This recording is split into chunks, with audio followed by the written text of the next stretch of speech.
शिलाई मधला हा डार्ट आहे तो स्टिच करतो तो आहे तो एक्झॅक्ट स्ट्रेट असा येत नाही, तिथे येतो तर तो तसा का होतो त्याच्याबद्दल आहे ते डिस्कशन करणार आहोत. आता ही आहे ती ह्याची मी अशी कटोरी काढून घेतलेली आहे. जो आहे तो आपल्याला मिडल पोर्शन बघायचा आहे. हाच सेंटर पॉईंट ठेवून ह्या फॅब्रिकवर कधीच ड्रॉ करायचं नाही, तुमचं कधीच आहे ते बरोबर येणार नाही. सो तुम्हाला सेंटर पॉईंट आहे तो जो तुम्ही कटोरी वाढवलेला पोर्शन असतो त्याच्यावरच आहे ते तुम्हाला सेंटर पॉईंट काढायचा आहे. 2 लाईन पर्यंत फॅब्रिक आहे ते एक्स्ट्रा झालं, ह्याच्यामुळे माझा सेंटर आहे तो डिस्टर्ब झालेला आहे.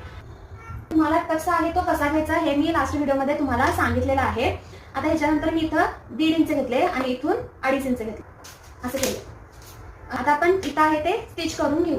इथं मी एक्झॅक्ट जी लाईन मी ड्रॉ केलेली होती त्या लाईनवर एक्झॅक्ट मी आहे ते स्टिच करून घेतलेलं आहे. आता हे ओपन करू.